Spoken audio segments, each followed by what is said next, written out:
मेरी पसंद की बहू आ ही गई। मेरे दोनों बेटों की शादी हो गई। अब मनीषा तेरा नंबर है। अरे पापा, मुझे अभी शादी नहीं करनी। अभी तो मैं अपनी दोनों भाभीयों के साथ इस घर में रहना चाहती हूँ और उनके हाथ का टेस्टी टेस्टी पकवान खाऊंगी। हाँ, तो मेरी पसंद की बहू भी आई है जो शहर की है, खुले विचारों की है।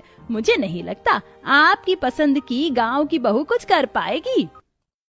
ये तो वक्त ही बताएगा अमृता। तब अमृता छोटी बहू का गृह प्रवेश करवा देती है। तब सुधा देवी उर्फ दादी सास, अरे ओ मरियम उज़मानी, एक बहू की आरती गृह प्रवेश करवा दी है, बड़ी बहू की कौन करवाएगा? माँ जी, मुझे तो इस गरीब बहू का गृह प्रवेश करवाने में कोई दिलचस्पी नहीं है। वैसे भी देखो मेरी शहरी बहू कितना सारा दहेज लेकर आई है, पर ये गांव की गवार क्या लेकर आई है? अच्छा, अब तू ऐसे दोनों बहू के बीच नाप तोल करके भेदभाव करेगी क्या? नागपाल, तू ही कुछ कह है। अमृता, माँ का कहना मान सकती हो ना। चलो चुपचाप चंचल बहू का भी गृह प्रवेश करो। हाँ हाँ, करती हूँ। तब सीने पर पत्थर रखकर अमृता अपनी बड़ी बहू का गृह प्रवेश करवा देती है। इसके बाद सब अपने अपने कमरे में जाकर शादी की थकावट को दूर करते हैं। अगले दिन गांव की बहू संस्कारी थी तो सूर्य उदय से पहले ही उठकर घर की सफाई कर दी और नहा धोकर तुलसी में जल चढ़ाती है। ओम सुभद्राय नमः, ओम सुभद्राय नमः। पूजा तो हो गई, बाकी काम भी हो गया। अब पहली रसोई की तैयारी कर लेती हूँ, अच्छा अच्छा पकवान बना दूंगी।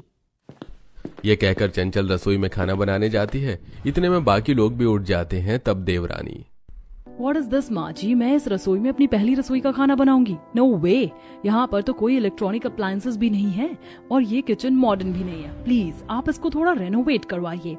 मेरी प्यारी बहू, तू चिंता मत कर, तुझे जैसी रसोई चाहिए वैसी रसोई बनवा देती हूँ मैं, लेकिन पैसे बहुत लगेंगे। निशान डार्लिंग, अब तुम ही कुछ करो। अरे ओके ओके, मेरी सैलरी 5 लाख है। अपनी वाइफ के लिए मैं इतना तो करवा ही सकता हूँ।